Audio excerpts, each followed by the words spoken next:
सुबह के 9 बजे थे। दरवाजे की घंटी बजी और लगातार बजती रही।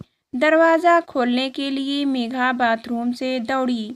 घंटी बजाने वालों की अधीरता से ही वह समझ गई थी कि महेश के सिवा कोई और नहीं हो सकता।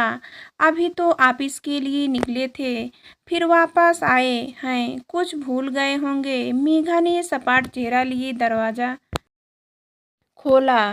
कहाँ मर गई थी, इतनी देर लगा दी। महेश गुस्से में चिल्लाए। साइड में होते हुए मेघा ने कठोर स्वर में कहा, सुबह का वक्त है, मुझे नहाना धोना नहीं होता है क्या? जवान लड़ा रही है। सुबह सुबह मेघा ने एक बार फिर संयत रहने की कोशिश करते हुए पूछा, आज क्या भूल गए? मोबाइल फोन तो यहाँ भी याद नहीं दिला सकती? मेरी जाते समय 30 साल की याद दिला रही हूँ। एक दिन तो खुद याद रखो, तेरी ड्यूटी है मेरी हर चीज का ध्यान रखने की। अपनी कोई ड्यूटी पूरी की है? कभी सुबह सुबह बकवास कर रही है। तंग आ गया हूँ मैं भी तो चली जा मायके। मैं क्यों जाऊँ? आप भी तंग हैं ना? आप क्यों नहीं चले जाते? जहाँ चाहो चले जाओ, यह मेरा घर है। और अब सच तो यह है कि मुझे आपकी ज़रूरत ही नहीं है। मेरे बच्चे बड़े हो गए हैं, मैं अब उनके सहारे जी सकती हूँ। आपको कोई अपने काम करवाने के लिए मेरी ज़रूरत है, मुझे आपकी नहीं। मैं अपने बच्चों के साथ बहुत खुश हूँ। मेघा की बात सुनकर महेश का मुंह खुला का खुला रह गया, कुछ बोल नहीं सके। मेघा कठोर शब्दों के बाण चलाती हुई सीधी तनकर खड़ी थी। महेश चुपचाप अपना मोबाइल फोन उठाकर चले गए। मेहा ठंडी सांस भरते हुए चौथी मंजिल पर स्थित अपने फ्लैट की बालकनी में खड़ी नीचे जाते हुए महेश को देखती रही। महेश कार स्टार्ट करके ऑफिस चले गए। वह वहीं रखी कुर्सी पर अनमानी सी बैठ गई और महेश को कहीं अपनी कठोर बातों पर गौर नहीं करने लगी। उसे अपनी बातों की कटुता पर जरा भी दुख नहीं हुआ। 30 साल उसने महेश जैसे पति को कैसे झेला है, यह वही जानती है। महेश हद से ज्यादा आत्मकेंद्रित, गुस्सैल, भुलक्कड़, किसी के सुख दुख से कभी कोई मतलब नहीं रखने वाले इंसान हैं। मेघा को याद नहीं आता कि इन 30 सालों में महेश ने किसी दिन एक पल भी उसका ध्यान रखा हो। बस अपना आराम, अपनी ज़रूरतें, अपना काम, वह अकेली ही तो जी रही है। इतने सालों से 2 दिन बाद वह 50 की हो जाएगी। कितना लंबा समय उसने घुट घुट कर बिताया है।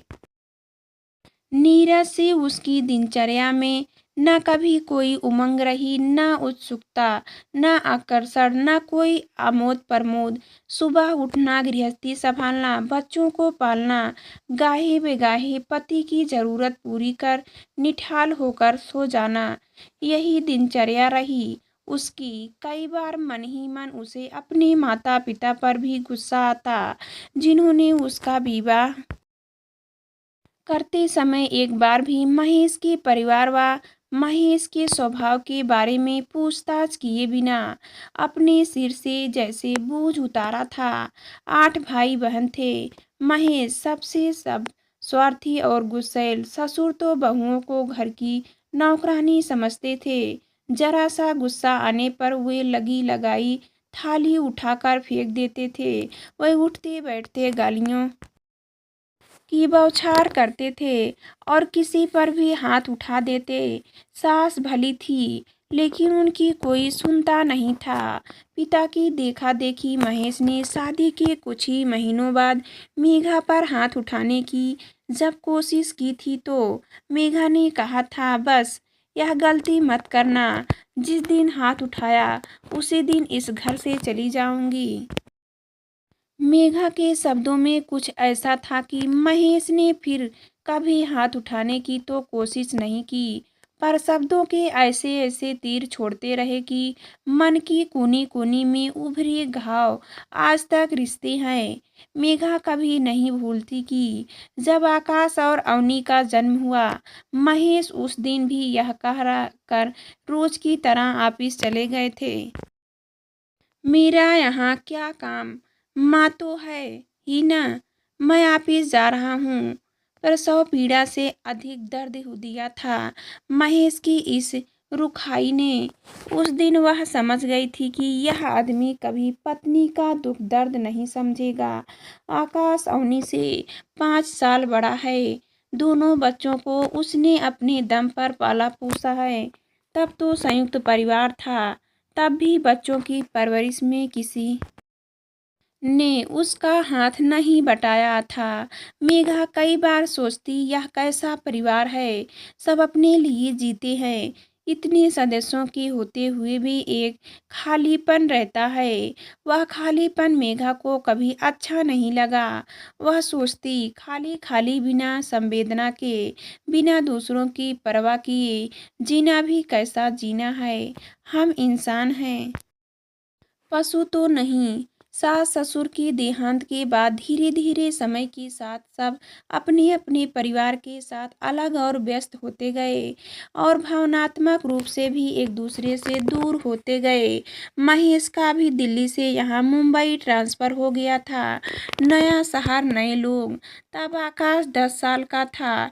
स्कूल में एडमिशन से लेकर इसके घर की छोटी बड़ी व्यवस्था मेघा ने खुद ही की थी।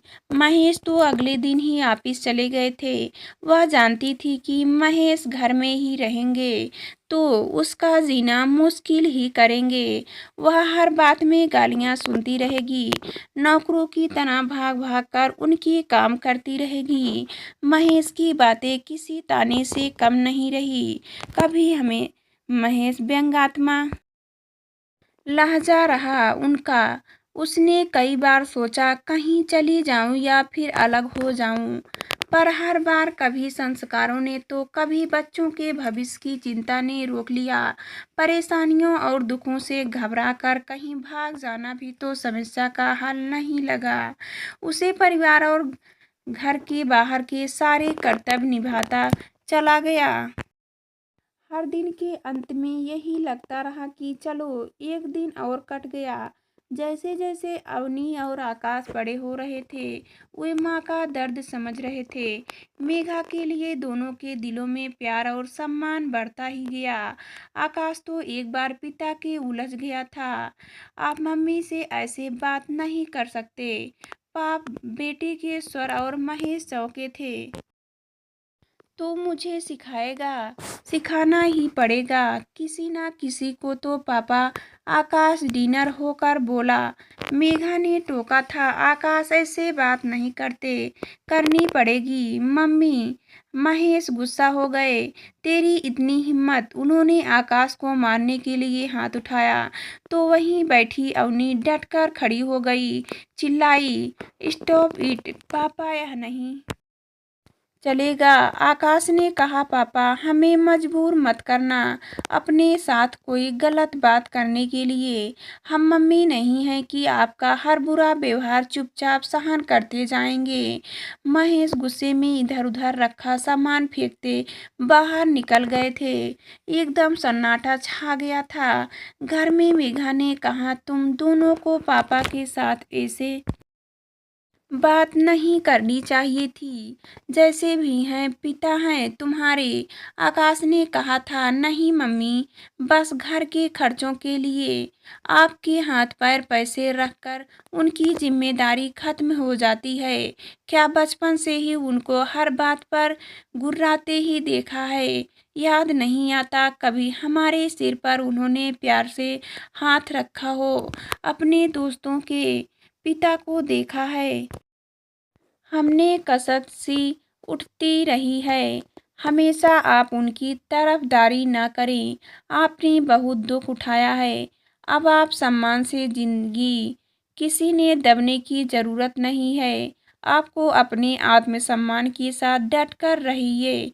वी लव यू माँ, कहते हुए दोनों बच्चे उससे लिपट गए थे।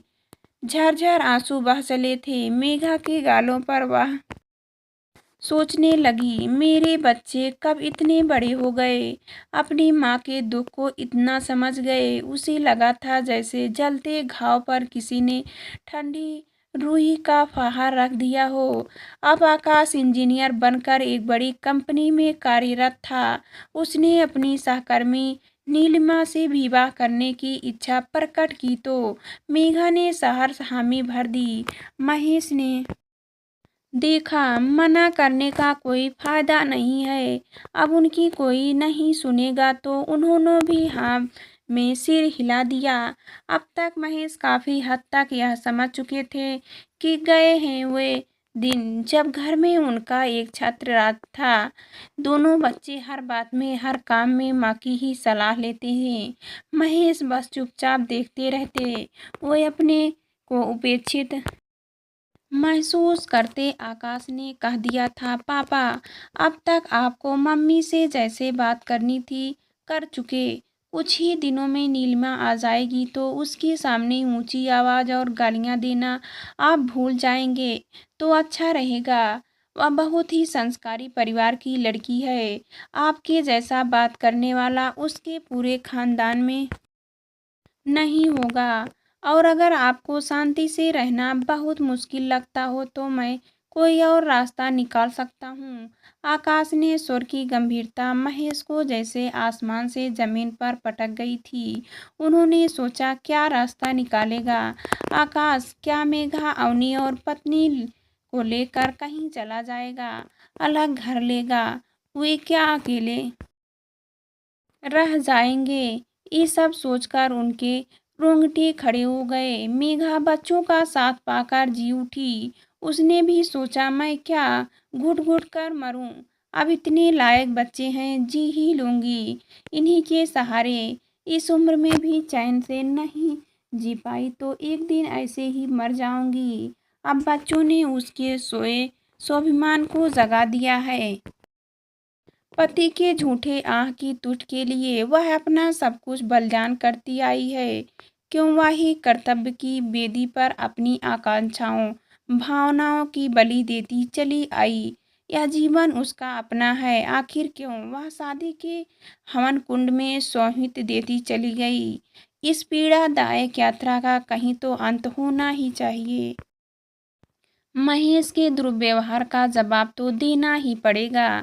बस उसने खुद को बदल लिया था और महसूस भी कर चुकी थी। महेश अब थोड़ा शांत रहने लगे थे। वह जब कहती, मुझे आपकी नहीं आपको मेरी ज़रूरत है, आपका सब काम मैं ही करती हूँ, मेरे बिना आपका कोई नहीं हो, तो वे चुप हो जाते हैं। आज सुबह की घटना बिना गाली गलौज और तोड़फोड़ के घट गई थी। सालों पुरानी आदत है, महेश की इतनी जल्दी नहीं बदलेगी। महेश कोशिश तो कर रहे हैं, यह वह जानती थी। महेश भी अच्छी तरह समझ चुके हैं कि पासा पलट चुका है।